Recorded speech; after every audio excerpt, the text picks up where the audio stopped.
I'll just open us in prayer. Lord, I thank you for our time together this morning. It's great to hang out. It's great to be back. And today we're going to look at this fascinating story of God's conversation with Job. And just pray that the words we'll look at today and the stories and so on will help inspire people to rise up, which is the theme of this series. In your name, amen. So the video you saw, those guys dancing and that girl learning how to skip and then jumping in, is a song called Rise Up. And I used to be able to actually kind of skip like that. I couldn't do the backflips, but I took boxing when I was in grade 11 and 12, and I did it to keep me in shape between rugby season and football season. And I have to say, it was the most intense workout time I've ever been in. It was 2 hours of go, go, go. You did like 3 minutes of each exercise with a 1 minute break, and skipping was a big part of it. Of course, the more you get kind of bored just doing this, so then you do the crossovers and all that. I did not get the backflip stage skipping. I did not get that far, sadly. I could have maybe been a fill-in for the video, possibly. You know, could have been there, but maybe not. Who here likes to skip? Anyone skip like that? Like those guys? Yeah, they did, like, they were backflipping and the whole shebang, yeah. Not nice, those guys. One of my friends is the Canadian national champion of skipping 2009. Who thought they even had that? National skipping champion. Wow. Hey, doesn't one of your daughters know how to jump? One of my daughters? Yeah. Yeah. Okay. Today we're going to do the final in a 4-part series. We're going to look at the story of Job, and the whole theme here is Rise Up. And the reason we're doing this is because I handed out some cue cards a few months ago. And one of the common things that came out of the cue cards was this issue of like people just feeling down, downtrodden, beat up, setbacks in life. Hi Alexa, how are you doing?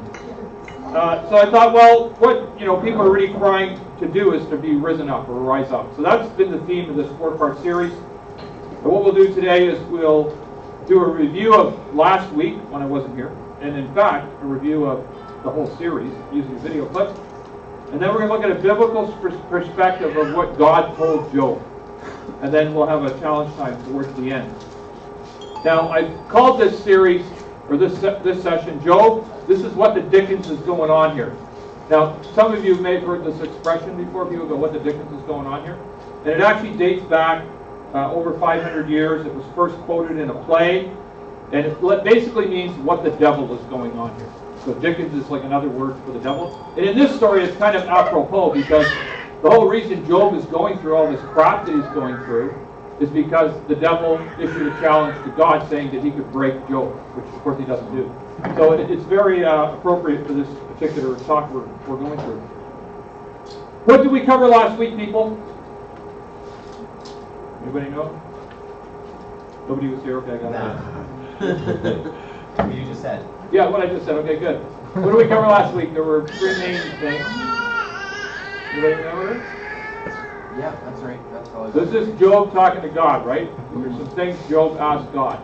Anybody remember what some of the questions were? I focused in on 3 questions. Or 3 issues he had. I wasn't here. You weren't here? That's no excuse. We're online now. You can watch on YouTube. English is my first Shazam. Shazam. Shazam. Keep using them. What's that? Is there life after death? Oh, very good, Sarah. Always my all-star pupil. Let's hear it for Sarah. Yes. Very good. She rocks. I just looked at my notes. No, okay, well, you know what? We have journals here for you to take notes, and I encourage you to when you pray, you do devotions, take notes in your journal, right? And bring it to class, if you want to call it that, like Sarah does, which is awesome. So, yes, the whole issue of life. So, Job had a couple of issues. First question was, why was I even born? Right? Why did you bring me into this world? That's his first question. And often people ask this question when they're struggling with the issue of hurts from the past. So it's a common response when a lot of bad things happen to people. You say, well, why am I even here? What's the point? Right? So that was number 1. Anybody remember what number 2 was? What the topic was? Not necessarily the verse precisely. Is this Vela speak? No, this is just a random internet baby speech. They are kind of cute, though. I have shirts with their footprints on. I wear it sometimes. Okay, so I'll put it up. So this is Job 6:8-9. Oh, that I might have my request that God would grant my desire. I wish he would crush me. I wish he would reach out his hand and kill me. So now what we have is not only do I not wish I was born, but I actually wish I was dead. And this is kind of suicidal, almost a suicidal type ideology, right? And in this particular case, I would suggest that this is a common response when people in the present have no sense of hope for the future. Right? So there's just no reason to live. There's nothing to look forward to. So that's quite a common response when people are in that situation. They're basically missing, don't have a sense of hope. And the final thing he says to God, you read in Job 14:14, can the dead live again? If this is so, give me the hope through my years of struggle, and I would eagerly await the release of death. In other words, as long as I knew there was something happening after that's better than what I'm going through now, I would be prepared to die. But he's asking the question, it sounds like he's not sure. Which, at this stage, with all the stuff he's gone through, and he's perhaps feeling abandoned by God, or isolated, all his friends have criticized him, even his wife has cursed him. He's probably feeling pretty isolated right now, and there was at least the prospect of eternal life, then he'd have some reason to be able to embrace eventual death, right? So those are the three things, past, present, and future. Again, this is a situation which is common when people are facing death or dire circumstances. So it's not just that you want to die, like in the second case, but you're actually facing death. And, some examples would be you're diagnosed with a terminal illness, right? Or maybe you're getting older, and you haven't been diagnosed, but like you're getting close to the end of your life. Say you're in your 90s, you're probably thinking, man, how many more years have I got? And that's sometimes when people start to think about, well, what's next? But there's another time when people think about death a lot, and when is that? Anybody know? Anyone want to take a guess? Yeah, when someone else dies, right? Especially if it's somebody younger than you, or a similar age. So, every once in a while I get a notification at work through my company, Calian, which has a bunch of retired, soldiers and officers working for it. And sometimes, people will pass away, and when that happens, they'll send out a notification. In many cases, the people who die are actually about my age. Like I'm 55. I know I don't look a day over 90, but I'm 55. And when you hear someone 54 die, you go, wow. And we had a good example recently with Ron Kennedy. Right? Ron was younger than I am and had some heart issues and just dropped dead one night in the house where he was living. And that gives us cause to sit back and go, wow, what if that happens to me? Am I ready? What's going to happen? Is that question answered for me? So these are the three things, sort of a past, a present, and a future sort of element to the questions that Job's asking God. So in the end, though, he concludes that the answer to the last question is, yeah, there is hope after death. And this is from Job 19, 26 to 27. He says, after my body is decayed, yet in my body I will see God. I will see him for myself. Yes, I will see him with my own eyes. I'm overwhelmed at the thought. So it's clear from this passage that Job actually believes that there's this concept of heaven and eternal life, and that he'll eventually, even though this physical body will disintegrate, that he will have the hope of life eternal with God. So that's kind of his dialogue. Now, Job goes on for pages and pages and pages in this discussion with God, asking questions. I've given you sort of some snapshots of his interactions with God. It's quite a long book. It's over 40 chapters. So if you want to go into more detail, I encourage you to read through the story. Now, I'm going to show you a video which does a great job of summarizing Job. It also puts Job in perspective with two other books of the Bible, and it's a great segue into what we're going to talk about today, which is how God answered Job. So, Job's you've got mail from God. So answer it, right? You've Got Mail. Great movie. I love the movie. Who's seen You've Got Mail? Who likes You've Got Mail? Come on, romantic comedy. I love the movie. It's a great Tom Hanks and Julia Roberts, right? Yeah? Meg Ryan, that's it, Meg Ryan, you're right. Yes, great movie. Yeah. Okay, so here we go. This is, of course, the time around, when email is like a new thing, which for most of you are going to like, what? It's always been around, right? No, it's not always been around. It's a relatively new thing. So God's basically saying to Job, you've got mail, in a very profound way. So we're going to watch this video, and then we'll have a chat about that story.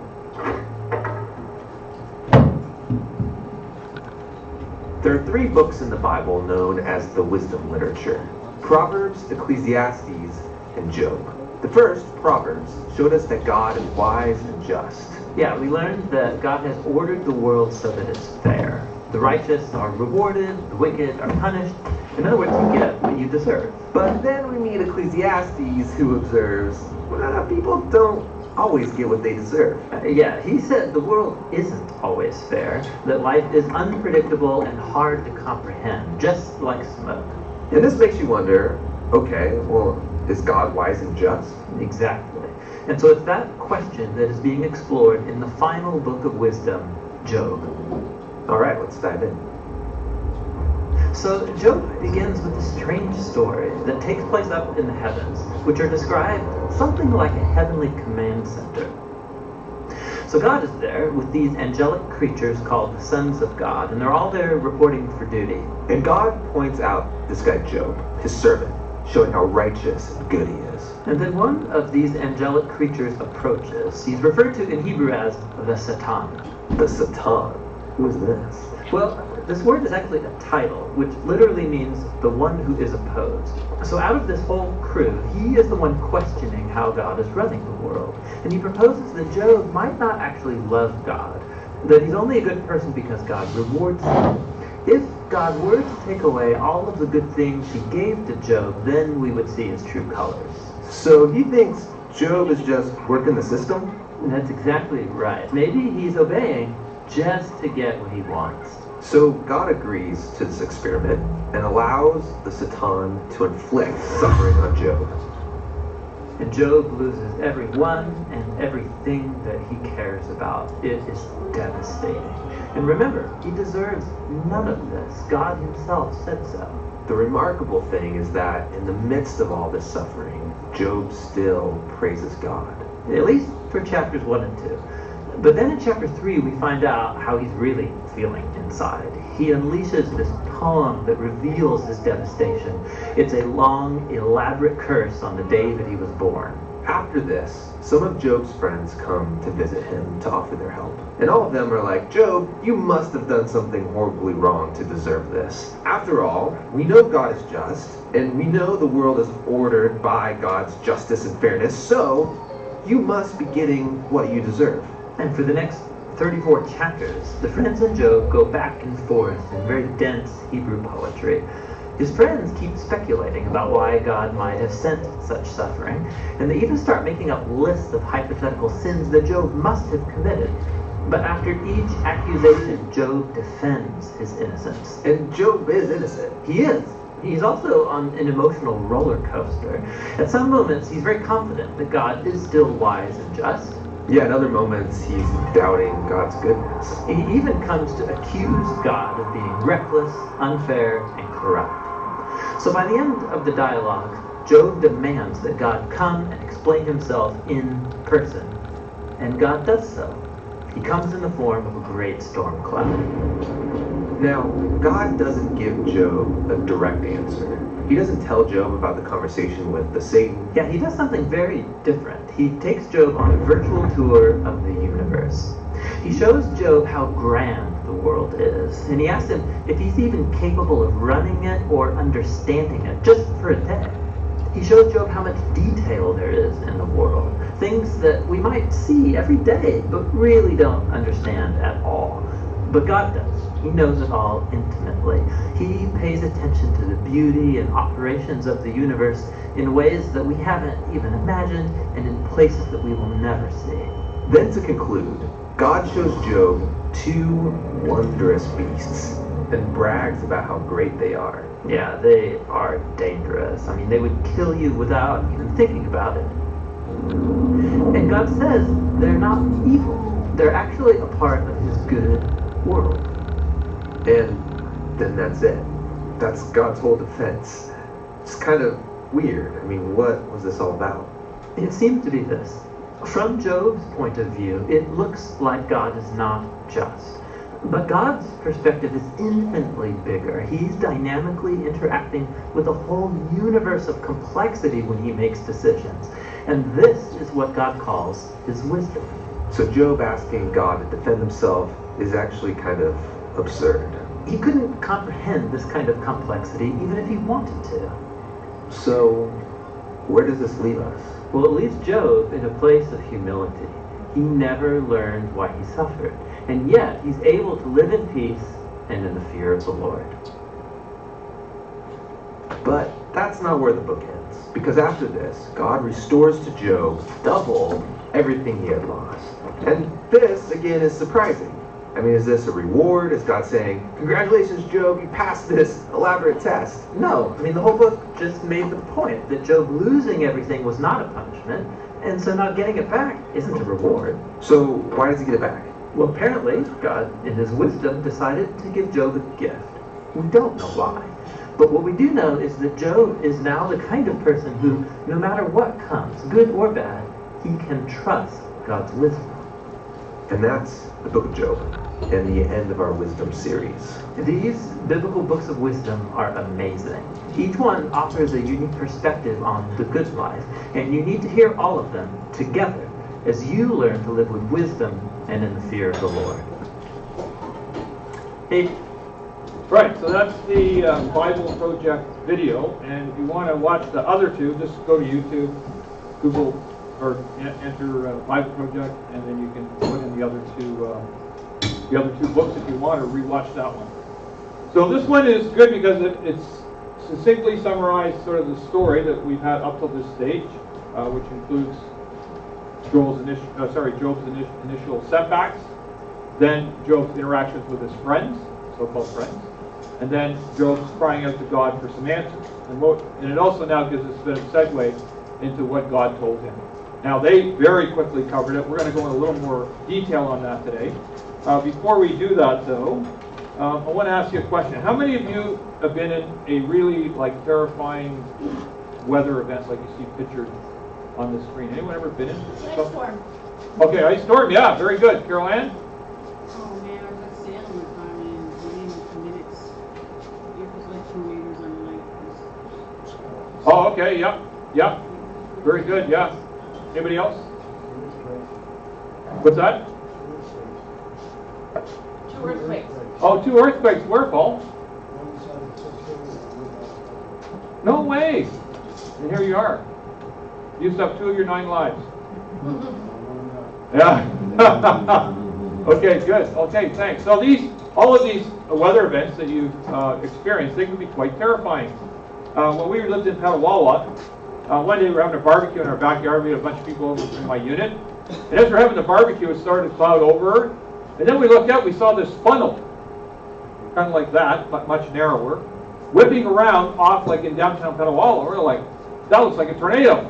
Now, it turns out it was smaller than a tornado. It didn't meet the criteria to be a tornado. It's called a microburst, I think was the term. So, but it was effectively like a tornado. It was this thing spinning around in circles, and it ripped its way through the Mary Quarter patch on the base on the south side. And luckily, no one was injured or killed, and there wasn't any major damage. But in Petawawa, there's these big pine trees. Okay, they're all over the place, and it just ripped them up and threw them on the street. It's amazing that nobody was hurt. I think 1 car was damaged. That was it. And it kind of gives you this sense of, wow, this is a pretty awesome thing that's, I'm in the presence of something really remarkable right here. Not even if you're spiritual. I mean, just, it's overwhelming to see it. Some of you may have seen, there are movies and, TV shows, Storm Chasers, people who actually try to get close to these things, to do experiments and tests and basically to get people to watch TV, which is kind of dangerous, I think, but people do that. This is how God chooses to reveal himself to Job, is in this, basically this storm formation, whether it was a tornado or whatever, but it's kind of a weather-related appearance is basically what he's facing. You can imagine how, I'm not saying he looked exactly like this, but you can imagine what kind of an impact this had on Job. He definitely got Job's attention at this stage. So what we're going to do now is look at some of the things that God revealed to Job in this discussion. Now, you have to understand that when God starts the conversation, he asks Job a whole bunch of questions. Do you think God was looking for answers? Do you think God was asking the questions? No. Why not? He knew the answers. He knew the answers, right? These are what we call rhetorical questions. So in this case, they're basically, while they're questions, they're actually instructions, or God's revealing elements of himself to Job so Job can better understand him. So that's kind of the setting, if you will. So God appears in this storm formation. He speaks to Job in a very direct and clear way, and he does it through a series of questions, which are in effect statements about who God is. He's not asking Job because Job's a smart guy and he's smarter than God. That's not the nature of the dialogue, right? So he asks a series of questions. So Job 38:4. So it's in Job 38 that God's conversation with Job actually starts. Up to this point, it's been the circumstances of why Job lost all his stuff and got ill. And then a whole chunk of the book up to this point is just Job having his discussion with his friends who have flawed theology, who think that if you don't have wealth and good health, you must be unrighteous and sinful. Or that if you are faithful to God, that nothing bad will ever happen to you. This is called health and wealth prosperity gospel, and it is an abomination. It's just not part of the Christian faith. Anyone who reads the Bible seriously would understand that becoming a follower of Christ is no guarantee of a trouble-free life. You need to understand that. Okay, that's very important. We have that kind of baseline understanding. When I was doing research for this yesterday, I found a website which I didn't bother going to because in about 2 seconds I figured out that it was wealth prosperity gospel. And what it said basically was, in 15 minutes, discover the way to financial prosperity through this so-called apostle, this person who had a teaching from God for people. Well, basically what that is basing on people's desire for greed, right? It's appealing to a selfish desire that we have to have more money or more stuff. And this is not true. It's not a true perspective of what the Christian faith is about. So you need to watch that. So his friends are basically proponents of health and wealth prosperity gospel. They don't really understand at all what God's plan is or how God works. So they weren't such great friends in the end. We talked about that 2 weeks ago, kind of what a good friend is. So let me ask you a question then. This is Job 38:4. Take a read through that and ask me, what do you think God is telling Job through this phrase, through this interaction? So take a second to read it, and then we'll talk about it.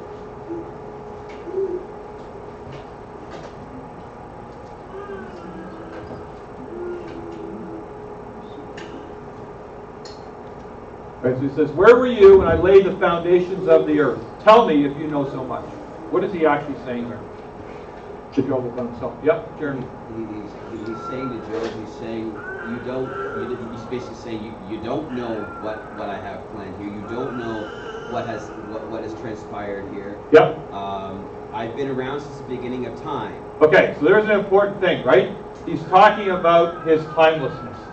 And to compare, even in biblical times, the length of life that an average person would have, let's say it's 50 or 60 years or 70 years, doesn't matter, compared to how long God's been around, what kind of a perspective does Job have? It's like trying to watch a circus show through a straw, right?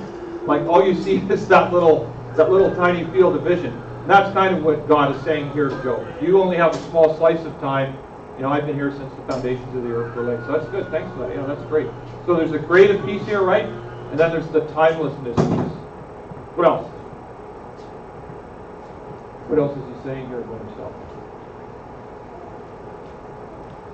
That he knows everything? Yeah, that he knows everything, right? He's making a statement about how much he knows. Yeah, He's not just saying, Job, you don't know very much. He's saying, I have I'm all knowing. Very good, Sarah. Thank you. Sorry, you were going to say something else? No, that was No, that's good. Okay, thanks. Anybody else? It seems really neat that such a massive thing like a storm and such a small person, Yep. Job, like that metaphor or whatever, Yep. would also be present. Yeah, the term that's used as translation I had says a whirlwind. And in a way, you're right. It's almost a metaphor for what's about to happen. He could have shown up in a cricket, right? The body of a cricket and said, "Hey, Joel," like giving you a cricket.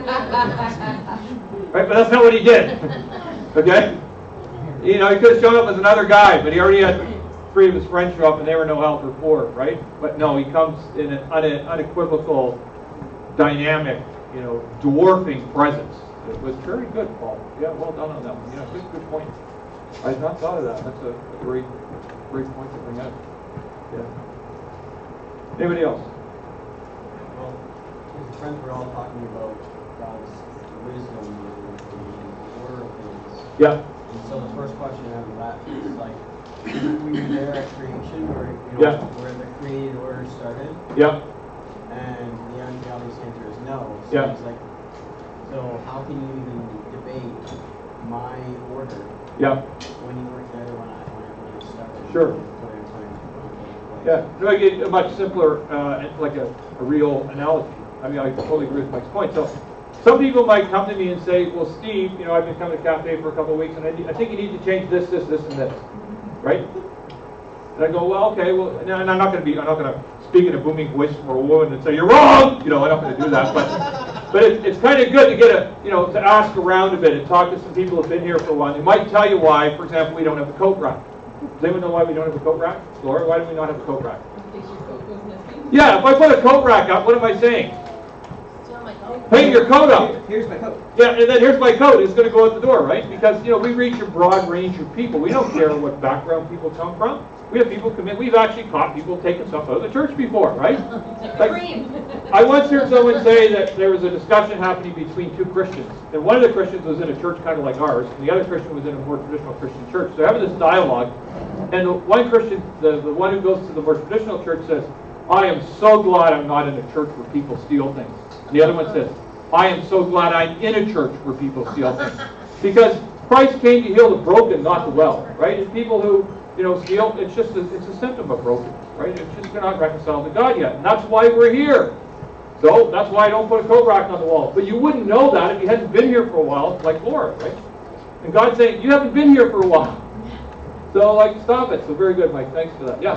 Cool. So I don't know. I guess I'm struggling with this a little bit because I'm sure you can attest to this when I bring this point up, but keep subordinates informed, right? It's Yeah.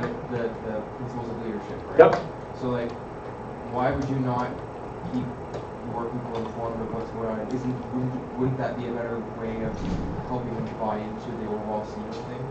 So, in other words, why doesn't, if I could, go for it. So, why hasn't Job received this knowledge from God? Is that kind of what you're saying? Anybody want to take a stab at that? I'm a veritable cesspool of information, so it's good to get, Sorry, Paul, could you speak up a bit, brother? Yeah? Yeah, church is a good thief, yeah. Okay, yes, it's true. Who's a good thief? Who's a good thief? But in the only person who has been guaranteed access to heaven, which is the guy next to. Yeah, the guy so there was a good thief and a bad thief on the cross, right? There were three guys on the cross, Jesus, and the good thief and the bad thief. Oh. And the good thief is called the good thief because as he's on the cross, he yells out to Jesus, basically he says, "I believe you're the Son of God," and Jesus says to him, "You're going to heaven today." And the other guy rejected him. So that church is actually named after the thief on the cross who was the good thief, the thief who actually, by good I don't mean he was well behaved to me. He's the guy who believed that Jesus was who he said he was. So he wasn't a Robin Hood. Yeah, exactly, yes. He was probably still a thief, but he was the thief under God's grace, which is important. Yes, no, he definitely got caught. He definitely got caught. Oh yeah, that's funny. Yeah, if he was a good thief, he would never have been caught. Yes, you're right. So back to Joel's question, which is, why doesn't God just simply give us that level of knowledge that Joel does? You wouldn't learn maybe that way? Okay, so that's a good point, right? If you already have all that, then what's the need to interact with God? Because you've had it fully revealed to you. So, for example, Beth, how old are you, Beth? 5. What grade are you in at school?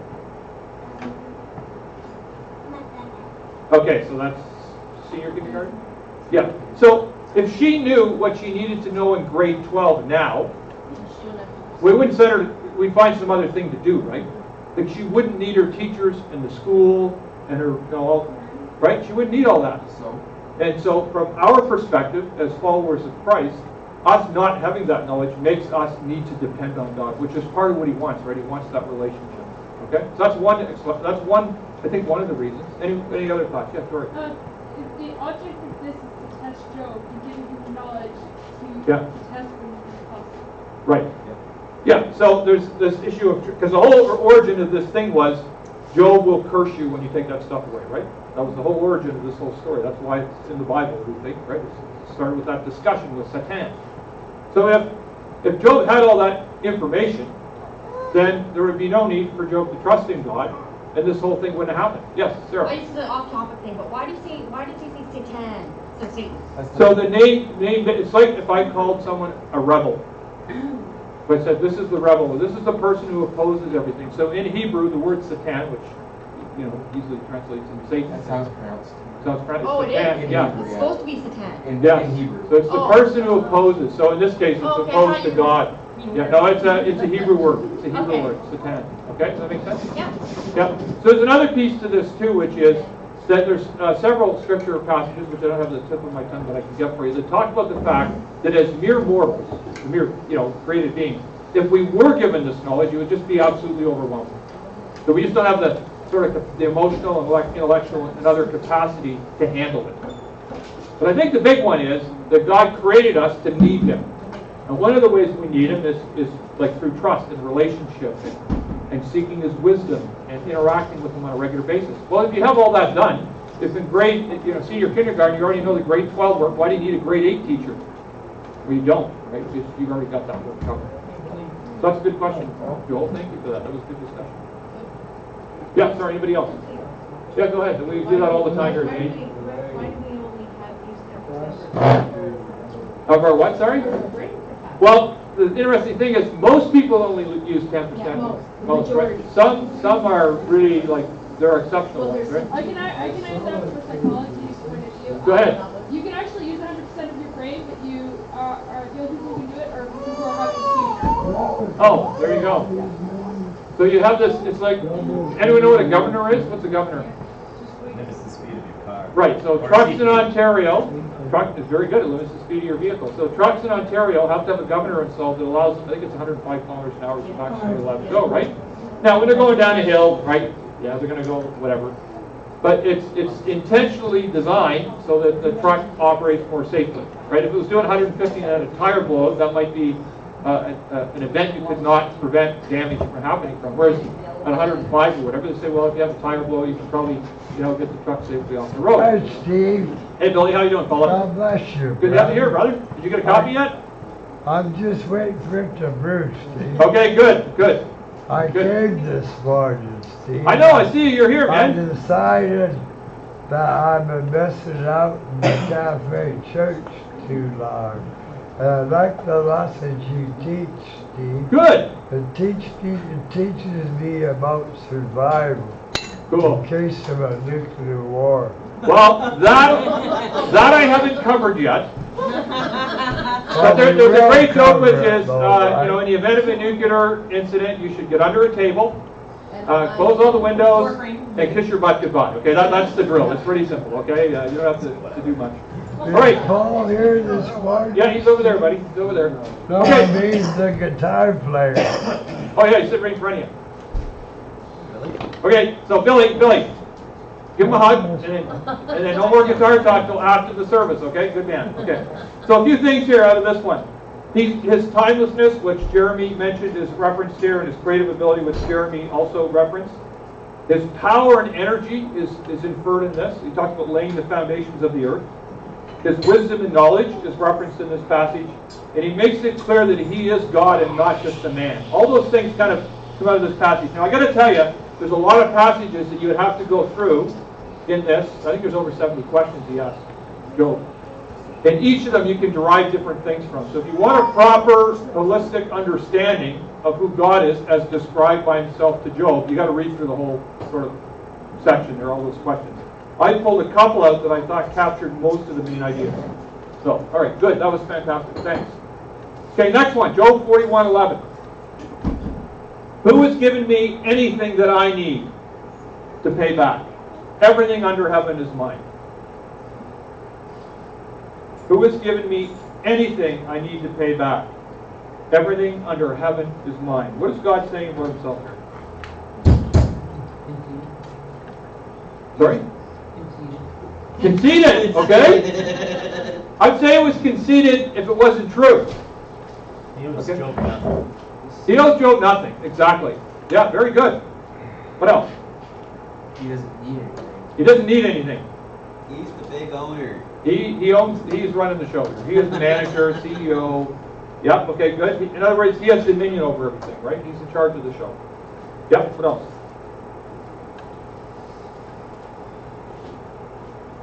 He's not required to give or repay or replenish anything that's lost. Yes. So Yep. He's just like covering the additional justice. Yep. God should, God owes you, this stuff back. Yep. So that I don't owe anything to you. Yeah, and in the story of Job, towards the end of that video, we saw he had a bunch of stuff restored back to him, right, like many times over. Well, actually, God did that, but God didn't have to do that. It doesn't make God wrong if he didn't do it, right? It's in God's sort of wisdom and justice that he decided he would give Job all that stuff back, including his family and so on, or a new family, if you will, more kids. Yeah, okay. Anything else? What's that, sorry?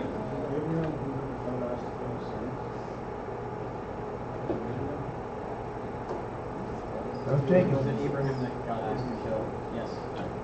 Yes. Yeah, if he was willing to give that up. Yeah. Yeah. Yeah, so it's this idea of, what is in God's right to take away and to grant, right? That's the question.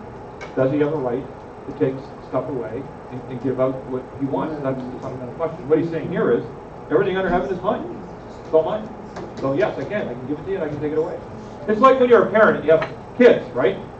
You decide what toys you're going to buy them. You decide what clothes you're going to buy them. You decide what food you're going to have. Until that kid is at least 12, probably, you're making a lot of those decisions for them. As they move into their teenage years, they get more autonomy and they're more self-sufficient. But like Bella, who's my granddaughter of 8 months here, this one, the one that says ba ba ba ba ba a lot during service, she's cool. Which is like amen, granddad, that's what that means, just so you know, translate that for you. Yeah, she's trying to get a word in. If you didn't provide all that care to her, she would die. As mammals, humans are one of the least survivable animals out there. Like a cow can have a calf, and hours later it's walking around and it can eat grass and survive. You can't do that with a kid, right? So it's important that we understand that in the context of the Christian faith, that we have this inherent weakness in it. But God's in control. He's got it all. He will provide us what we need and when we need it. And he'll take it away and give it to us when we need it. In the same way that a parent does for a child. Certain things you don't want them to touch. Like, Beth, don't play with the blowtorch, please. Can you take that away? Here, Beth, here's an appropriate age-appropriate toy for you. It's a Shaco. Go play Shaco. Don't play with the blowtorch, right? So God has this discretion, if you will. That's what he's laying claim to. So, firstly, he's accountable to nobody else. There's no boss for God, right? So I work in a military environment, and sometimes I don't always agree with my bosses. And if we have irreconcilable differences, then there's someone else we can go to. Like there's a chain of command, and you can go all the way up to the Chief of Defense Staff, 4-star general if you want. If you don't like that answer, you can go to the Minister of National Defense. There's a hierarchy. But even he's accountable to the Prime Minister. And the Prime Minister is accountable to the voters. Right? In God's dominion, the buck stops there. That's basically what he's saying, is he is the final authority on things. And he has dominion over the entire earth, including my new car, which is not mine. I mean, that's how it changes our thinking, right? So my wife and I, our van it's still on the road, but it's not a van I want to take out of town. It's 14 years old. It's got 350,000 kilometers on it. I just don't trust it anymore to get me from A to B. So we wanted to get another vehicle, so we bought a car. Now, the tendency in the world to say, well, that's my car. Why? Because the registration's got my name on it, and the payments are my payments, and I get to pick the color I wanted, and I got to put Batman logos on it, which I did. Okay, so I did do that, right? I think, in my mind, I'm thinking, that's my car. But a proper follower, a proper perspective of a follower of God is to say, that's not my car. That's actually a car God has loaned to me. Right? It's just, tomorrow it could get wrecked. Right? Or someone could steal, or I could just lose it, or whatever. Like, stuff can happen to it. It could disappear. It's gone. So, part of our perspective needs to be that whatever God is giving us in our lives, whether it's good or bad, is God's to do. that we don't necessarily own it. I even look at it that way with my kids. So my philosophy with my kids has always been that they're not my kids. I mean, they are. I'm not making any negative comments about my wife. Okay, I want to make that perfectly clear. Okay? Yeah. No, I definitely have them. But what I'm saying is I perceive them as being on loan to me from God while they're in my care. That's a different mindset, right? So, you know, I say, well, why are you bringing them to church every week? Even when at different points in their life, some of them didn't want to go to church. Because they're on loan to me from God, and God has instructed me that I should raise my kids up to love God. So I do that. I bring them out every week. But they're not my kids. They're God's kids. And when you take that perspective, it gives you a kind of a different sort of outlook or focus on things. God is actually in dominion. He's in charge. It's all business. So to summarize then, there's 4 things that I call the omni things. 4 things that God is, and that are prefixed with the word omni, which means basically in Latin it means all. Does anyone know what any of them are? God is omni what? Omnipotent. Omnipotent. That's the one. Very good. Omnipresent, yeah. What else? Omniscient. Omniscient, which means what, Mike? All-knowing. Very good. What's the last one? Which you don't often hear, but it's still true. All right, here we go. Omnibenevolent, all good. So he's all wise, as Mike pointed out, he's all-knowing, but he's also all good. And this is the struggle in the Job story, right? Job is trying to figure out, is God just, is God fair, is God loving, is God wise, which is why he has this dialogue with him, and asks him all these difficult questions. So the way I would summarize Job's experience in the book of Job is this, that he's exposed to God, the fact that God is all-powerful, God is all-knowing, God is all-present, and God is all-benevolent. And this is what the takeaway is for Job through his experience of having lost all these things and having suffered through the health issues that he suffered through, and including the humiliation of being criticized by his friends for being unrighteous when the Scripture tells us he wasn't. So what I would say to you is this: knowing these things about God gives us hope and no reason why we can't rise up. If we're partnered with a God who can do this, there's nothing really that can hold us down. That's not to say bad things won't happen, but God will be with us and beside us through those things. Even at times when we feel he's not there, and certainly Job experienced a time when he felt alone, but he never really was. So we do this with what I call the Omni God. Anyone got any questions on this? I don't know if everyone's heard My question is, can you do that for a couple seconds? I sure can, absolutely, because that'll give us more time to talk about it too.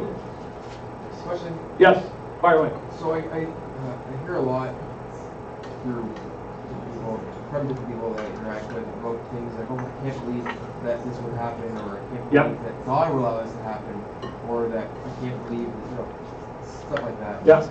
So I just want to clarify what our stance is as Christians, what our stance is on, say, bad things or like natural disasters that happen. Right. I think that people get confused with that. Yes. So we've got to be careful about what I call causality. So, for example, I'm quite certain that if an earthquake happened in San Francisco tomorrow and millions of people died, there would be a certain wing of the Christian church that would claim it's because of the sort of hedonistic and sexual freedom and, all the other stuff that San Francisco tends to be associated with, and to say, well, this is the wrath of God coming down in San Francisco. Well, I'm sorry. If you had a conversation with God, God would come back to you and say, where were you when I laid the foundations of the earth? What do you really know? So we got to be careful about causality. Similarly, let's say I have a friend who, like Job had, right? Or sorry, like Job's friend had, who's going through a tough time. My first default isn't going to be, oh, well, there must be sin in your life, so let's talk about that. Are you having an affair with your wife? Are you stealing on your income tax? Did you rob a bank? I mean, that's not a kind of conversation, that's not a helpful conversation with somebody who's going through a difficult time. Now, there are times in our life when we're living in disobedience to God, where God will punish us. But that's for us. That's a dialogue that has to be between us and God for starters. That's usually where it starts. Or if you have concrete information that would suggest that your friend is kind of living a rebellious or a Satan type lifestyle, then you go to them and you say, listen, you're married, I see you with this other woman, I have to challenge you as a follower of Christ and someone who loves you. I've got to challenge you on this. What's going on? Right? So But what I would say is, we've got to be careful about causality, because we're not this all-knowing, all-informed person. And it's important that we don't judge people based on the bad things happening in their life. That's very, very important we not do that. As Christians, what our response should be when we go through these difficult times is assuming that there's not some obvious sin in our life which we're not dealing with, which we know is wrong, and we're not openly rebelling. Our response needs to be, God, what's your purpose behind what's just happened? Now, does that mean it would be easy for me if I lost, let's say, a son or a daughter? Do you think that would, just because I know this, do you think that's going to make it easy? No, it's going to be hard, right? Because I'm going to grieve the loss of a child. That's very difficult to deal with. But what the hope I have in Christ is eternal life. A God who lives forever, is all-knowing, all-powerful, all-wise. So I know, even if I don't know what the answer is, there must be an underlying purpose for why this happened. And that's the piece I think that we have to rest in. Is the knowledge that God has a plan, which we may not understand. Job didn't find out, probably towards the end, actually, what was going on. The guys in the Bible Project suggested that he never knew, that someone else wrote the story. That's possible. But as a minimum, it was obvious he didn't know until he got to the very end of this trial and tribulation actually what happened. And the reality of the Christian faith is sometimes we will not know in this life why certain things happen. But we've got to trust God. That's the message. I don't know if that helps deal with it a bit. Does that cover it up? Anybody else? Okay.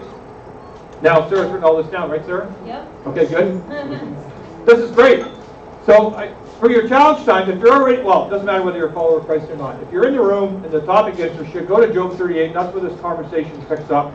I did quote a Job 38 verse here for you. There's several chapters to go through where God talks to Job. I'd encourage you as a minimum to do a devotion on Job 38. If you're a follower of Christ, I'd ask you this question. Are you fully trusting the omni-God in all realms of your life?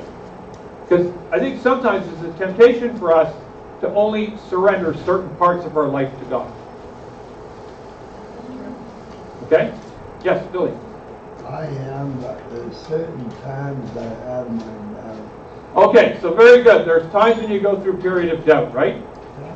So what I encourage you to do is just do a self-examination this week and ask yourself, am I trusting? Do I believe that God is all good? Do I believe that He's all powerful? Do I believe that He's all knowing? Right? Go through the four omnis and ask yourself this question. Because there is a tendency, and I fall in that category too, where sometimes, I got to be quite frank, That makes us human. I blow it. That makes us human. If you were totally an omni-God, you'd be Jesus. Or totally believe that, you'd be Jesus. Yep. But what I'm talking about, Gary, is our response to God having these characteristics. I'm not saying that we are all-knowing, all-powerful, or whatever. What I'm saying is, so for example, I'll give you a good example. A few weeks ago, I contacted Mike, because, most of you probably know, this church operates on the line between red and black financially every month, right? Say, Mike, the 29th, Mike, how we doing? Yeah, we're good. Or, oh, we're short. So a month ago, he told me that it looked like we're going to be $300 short. So that day I took $300 out of the bank to make sure we weren't short. And then I see Mike that night, and Mike goes, oh, no, $300 came in. Oh, okay. Okay, so I obviously wasn't trusting God. I don't believe He's all powerful. There's an area in my life I got to work on, trusting God. Okay, I got it. Yes, Joel. I think what Gary meant is that I think we would be fully trusting if we were Jesus. Like okay, yes. But I think just relay it back to the bigger picture. It's a challenge. Yeah. It is a challenge. Yeah. For us to look honestly at our life, like I just described a very small incident. That's just, to me, it's not trusting that God is all-knowing and all-powerful, even for $300. Like, really? So, my bad. Confession is good. There's mine. I got a few others, but we don't have all day, so. Okay. What kind of a pastor did I get anyways? Okay, good. Yeah, that's a good question, actually. Okay. Now, if you're not a follower of Christ, I ask you to do this. I encourage you to encounter the Omni-God so He can rise you up. Not you, not all your friends, not a self-help program, not Tony Robbins, right? Not Oprah. That Omni-God can rise you up, because that really needs to be the source of us being lifted up. We described 3 simple steps here at Cafe Church to do that. The first is to believe that Christ is who He said He was. The good thief did that. He believed that Christ who He said He was, that we repent So we acknowledge that we have sin in our life and we ask forgiveness for that. And then finally, we make a commitment to that lifelong journey of following Christ. So believe, repent, follow are the 3 simple steps. And we can help you through that. If you're someone who's here today and doesn't know Christ as their Lord and Savior and you would like to do that, Mike or myself or Carol Ann, there's lots of people, Chris, in the church who can help you with that process. We'd be delighted to do it. So, lots of cute cards said. We need to rise up. I've given you 4 sessions on it. I encourage you to do more research and study yourself, and prayer, very important. And what we'd like to see is everyone across our church being able to rise up, notwithstanding the circumstances you might be in. Next week, I have no idea what I'm going to talk about. But I have a bag full of cue cards that you gave me 2 months ago. And I'm going to sift through them. And it might be a 1-part series, or a 2-part series, or a 3-part series, I don't know. But by next week, I will have something, I promise. And I won't be on video. I'll be here live. Okay? Tithing, there you go. So that's going to be, next week's topic will be a surprise. We'd love to have you here if you can make it. Just a reminder, coffee bar training today, if you're able to join us. It shouldn't take any more than 45 minutes to an hour. The coffee bar is not magic. All right, it's not like the miracle of the fishes and the loaves, where you walk in the morning and all of a sudden, 2 cappuccinos turn into 30. It actually takes a coffee bar staff to run that. Okay, and we're often short-staffed, and quite often Carol Ann ends up, filling in for people who aren't here and so on. So if you're able to help out even once a month or once every 8 weeks, like whatever you can do, we'll work with. And we'd be happy to train you on how to do it. It's also a great skill set to have in real life, because if you're looking to get a part-time job or a full-time job as a barista, we'll give you the training you need to do that. So we'd love to have you join us for that right after the service.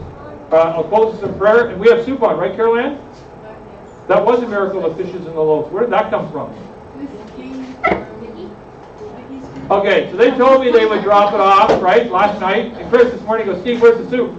I go, well, Vicki and Sean said it would be in the fridge, or they bring it by, and there it is. So, yeah, that's good. Let's close in prayer. Lord, I thank you for our time together today, Lord. I know there's many people in the church. Even as I speak right now, we're going through some pretty profound struggles, from challenging times, that are feeling dragged down, are feeling worn out, are feeling frustrated, and maybe are just not sensing your presence in their life. Lord, I pray that each and every person here would recognize that they can rise up, and the trick to do that, the way to do that, is to place their faith in the Omni God. And my prayer is that as a church here, we'd be able to help people do that. So, Lord, for those folks who are going through those times, and I include Christians maybe who are getting a bit discouraged as they go through some of these dark periods like Job did, I just pray, Lord, you would rise us all up. And this I ask in your name, Lord. Amen. Amen. Thanks for a great discussion today, folks. That was awesome. Hey, wait, don't